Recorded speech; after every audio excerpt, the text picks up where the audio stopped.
Welcome everyone, this is Griever back here, bringing you guys another Behind the Bar review that is not a Behind the Bar review for Ayakashi Triangle, chapter number 3. A little late here, but what can you do? So, for the foreseeable future, just before we head off, probably this month is probably most of the reviews are going to be in this format. It's still Behind the Bar, and I'll be getting back Behind the Bar as soon as I can, but right now, basement disaster, renovations, yeah. So, this chapter, so far, I think it goes, chapter 2 was good, chapter 3 was and chapter 1 was like, where are we going with this? You know what I mean? So, this chapter, I even pulled it up right here. You can go check it out, of course, on viz.com. Chapter 3. I still don't know what the direction they're going for here, because they seem to be going on a little bit of the Ichi side, a little bit of the romance side, and of course the main girl, Suzu, trying to figure out that even though, our main character is in a girl's body now, is like, can they still pursue a romantic relationship? Is everything going to go good? And that kind of thing, that seems to be her take. She's really like thirsty. She's thirsty as all hell for this guy. And I mean, Masaki, he seems to be a little oblivious to those feelings in a sense. Like he understands that she's a friend and all that stuff, like Suzu's a friend, but doesn't really seem to recognize the amount of thirst that's coming off this lady of his. So once again, we just get the hilariousness of him not really realizing he's a chick, so he's still going to the boys' bathroom and stuff like that. The teacher, the gym teacher, it's always the gym teacher in manga, isn't it? The gym teacher catches her, and drags him out. We see another shot of the two friends, the one that likes to post everything on Picto, Instagram, Snapchat, what have you, and all that stuff. So this seems to be more of a lighthearted tone here. This chapter seems to be sampling a little bit of every single genre. We get the romance.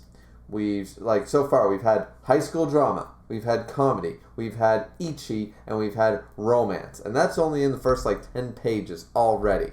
Then we get more plot development while we're getting the Ichi thing, talking about the scroll and what's going to happen and yada yada yada. Then we start to get into the battle form because, of course, it's Shirogane, or Shirogan, the Lord of the Ayakashi, the Lord of Yokai, who is still trapped, of course, in his smaller little cute, I'm just a cat form, but still seems to possess a little bit of power. And we knew that from the first chapter, said drained most of his power, but not all of it.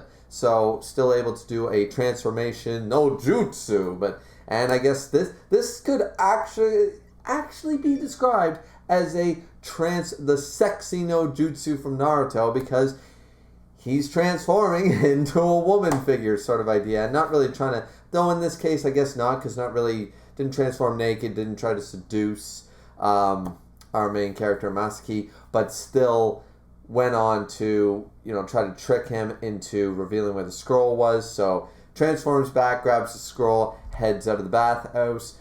We see that our Masaki, even though in a girl's form, still has, and this makes sense, still has all the exorcist ninja arts and all his abilities and jutsu and stuff. Just because he changed gender doesn't mean he doesn't have all those abilities.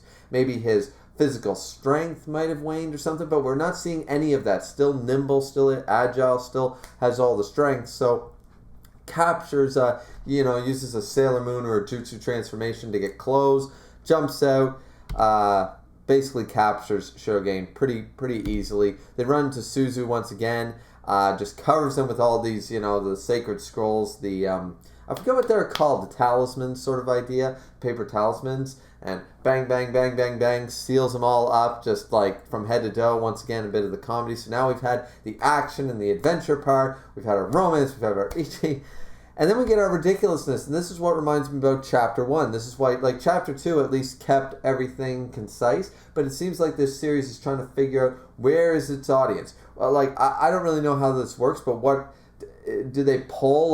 What was your favorite part of this chapter? Which page? Which page is what everybody really focused on or something? Because it seems like every page, or every 2 pages, seems to just change it up a little bit. And here at the end of the chapter, we get them basically saying, okay, I gotta exercise, be an exorcist and get rid of Shirogane sort of idea. And of course, Suzu's basically saying, well, if that happens, you won't be able to transform back into a boy, and you'll be stuck this way forever. And this jutsu will turn into a curse, as Shirogane also confirms.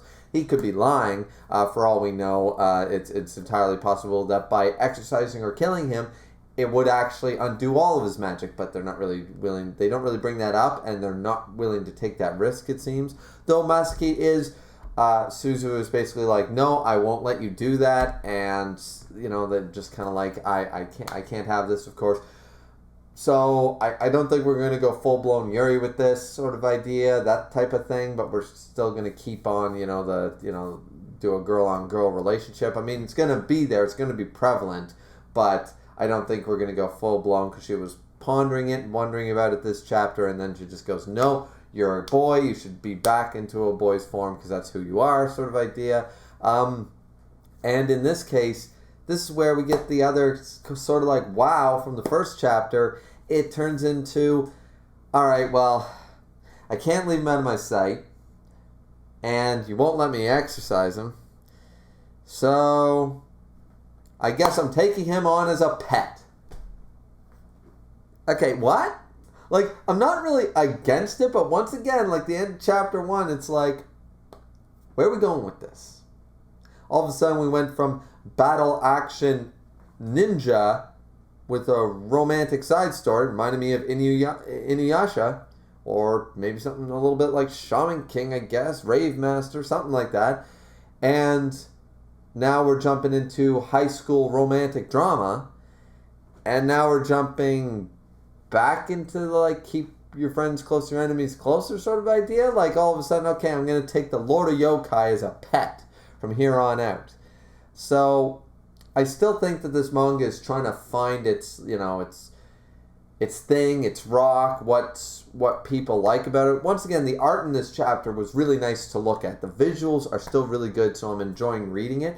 But I feel like it's trying to find its sea legs, It's out there, the training wheels. It's got a training wheel of every genre sort of idea, and we're seeing which ones break off, I guess, which ones are the weak links, until we solidify. And I remember this happening with Nisekoi, I believe it was called.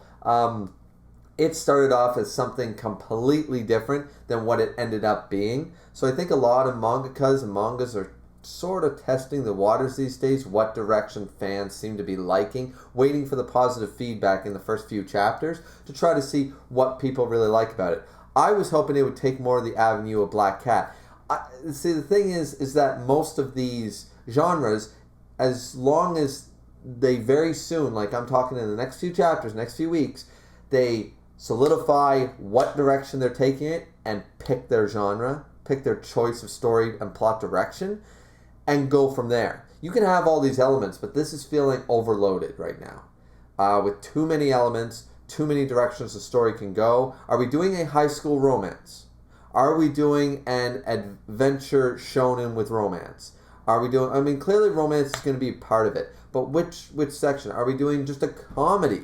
A battle comedy? Are we doing a satire thing? Are we doing we can still have the romance aspect, but I'm hoping they're going to start taking it a little more seriously and go a little more Black Cat direction with it. Maybe not as dark. I like the lightheartedness for a change, but sort of like in Bleach, we always knew about the high school stuff, but after the first few chapters, after the first volume, that stuff kind of went to the side. We knew Ichigo went to school, we knew he was there, we knew the other classmates by face, and it was just kind of like, okay, but that's all for in-between arcs and in-between the main story sort of idea. So maybe they're going to take that direction with it. I don't know. He is supposed to be a crime-fighting, well, not crime-fighting, but a yokai exercising ninja. So I mean, I'm just waiting for the proper direction of the story. Right now, the compass is kind of going in all directions, and we're sort of spinning around right now in the middle of the sea. So, looking forward to the next chapter, though. Once again, this is just my worry is that they're going to overload themselves with too many genres right now. But so far, I'm interested. What do you guys think? Like, comment, and subscribe. Hope to get down to actual behind the bar reviews very soon. But probably won't happen in this coming month. So, look forward to that sort of happening after a few weeks.